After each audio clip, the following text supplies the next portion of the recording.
I have to talk shit about Nintendo again, I'm sorry.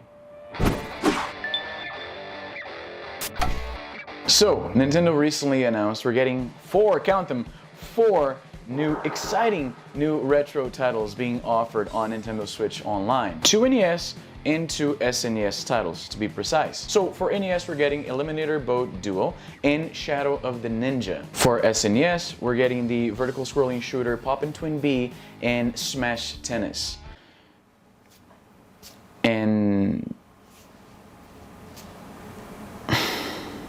look, let me get this out of the way because I know the apologists will say this. These games are sort of free in that that's not why you're paying Switch Online for. You're paying Switch Online presumably for the cloud saves and for online play.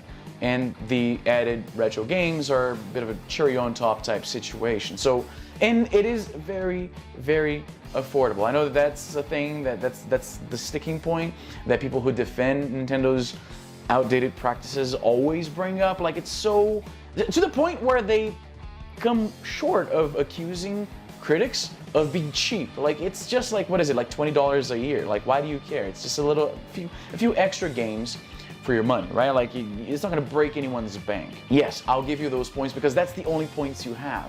So I'll be magnanimous and just concede that. But not that long ago, Nintendo was aggressively seeking legal action against certain ROM sites that were prominent in the retro gaming community. And the silver lining in the situation, right? Like, these staples of our community were taken down, they were history, but the silver lining is that we all thought that combined with Nintendo discontinuing Virtual Console, or rather not even bringing it to the Nintendo Switch at all, meant that they were gearing up to offer retro gamers something of value. That's why they're protecting their IP more than ever now. They've always been very protective of their IP. Nintendo was known for aggressively taking down even gameplay videos for a while. So we thought this is not business as usual for them. Yes, they have been litigious in the past. Historically, Nintendo has gone after modders and people selling flashcards for like the Nintendo DS and things like that, right? Like the R4, the M3 Simply. These were a lot easier to find back in the day before Nintendo decided to take legal action. And I will say this too, they're well within their right. It is their intellectual property, so they're protecting it, right? But we thought that the reason they're coming out guns blazing like this is because they're going to offer something on the Nintendo Switch that's going to rival the retro gaming offerings we had on both the Wii, the Wii U, the 3DS even, and it's disappointing. Year after year, it's been a good 3 years almost, I think, that the Switch has been out. We get fewer retro gaming options than we did on a 3DS. It's bad enough that we don't get basic online functionalities with Nintendo Switch Online. There's no integrated messaging system. There's no party system for you to like create a party with your friends and make it easier to join games and things like that. So it's bad enough that they're offering something that the first generation Xbox Live was already knocking out of the park in comparison. So on top of offering us bare minimum, and not only offering bare minimum, but if you think about it, we had something that we did for free that then they decided to paywall, right? Like, we played online on Nintendo Switch when it first came out for several months until they decided to launch this thing. So actually we went backwards on what we were getting from Nintendo. And it's very disappointing that they're failing retro gamings this hard. And look, I know that if you're buying a Nintendo Switch, retro games are probably not your priority, right? But what's to stop them from offering something a little bit better? Like, dude, we're going backwards. Like, Virtual Console on the Wii was better than what we're getting on the Nintendo Switch. And as a consumer, as a Nintendo fanboy my entire life, like, I got a mushroom tattoo, dude. Like, this is disappointing. It's straight up, I'm not even angry, I'm disappointed. I mean, I am a little bit angry because, again, I'm a paying customer and I don't feel like the service is up to snuff. Remember back when we thought that maybe, like with the Nintendo Switch, Nintendo is going to go all out and they're going to bring something like the Virtual Console but better? Maybe GameCube games. Remember how naive we were that we thought that maybe we're going to see GameCube games on the Nintendo Switch? It's certainly capable of running those games, and Nintendo has the IP.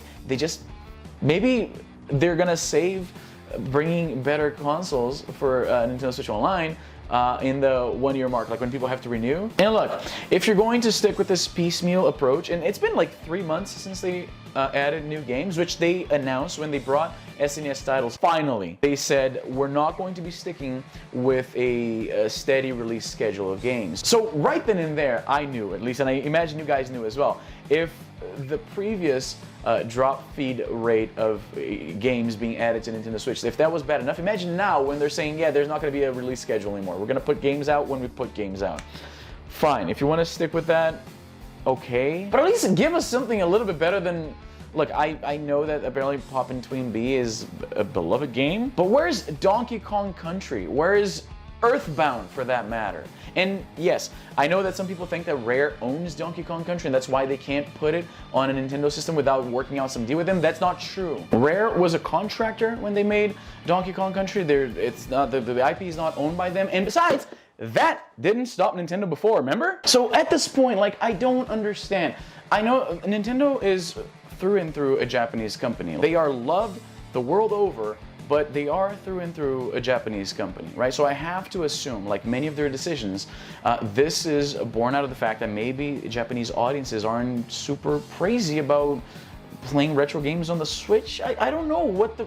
I just want to understand what the rationale is, because they could offer, I imagine, a little bit more than what's being offered right now. How could you fail retro gamers? Like, okay, going back to this list here, right? When they put this little thing out, the lineup was pretty solid, and there's a lot of games here that I wish were out on Switch Online that aren't. So if they were able to put it on this, and yes, maybe the licensing situation is different because this is like a collector's item. There was a limited run, and Nintendo Switch is a more mainstream type product, so yes.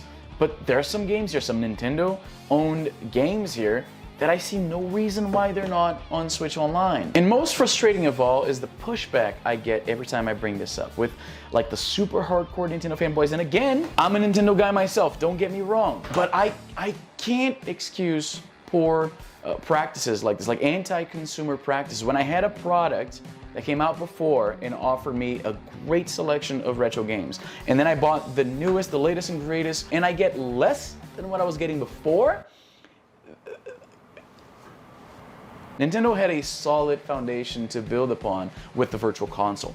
And I understand, some of the theories go, Nintendo didn't want to bring the Virtual Console or too many retro games for the Switch for that matter because they were afraid that that would obfuscate the great indie games that were coming out on the Nintendo Switch. People would likely spend their money on the retro titles that they love instead of giving these new indies a shot. And I get it. Okay. But by now, I think the Nintendo Switch has proven that there is room for both.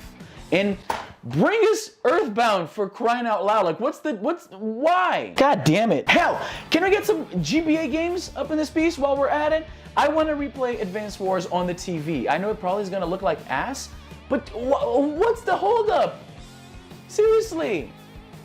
Oh man. Anyway, what do you think? Do you even care about retro games on the Switch anymore? Because at this point, I won't blame you for losing faith that Nintendo can even cares to deliver retro experiences on the Nintendo Switch. As always, let me know in the comments down below. Follow me on Instagram if you don't already. I post a bunch of behind the scenes stuff there. It's cool if you're into like the whole video making aspect of this whole thing. Make sure to like, subscribe, hit the notification bell, you know, the things that we always say at the end of these things.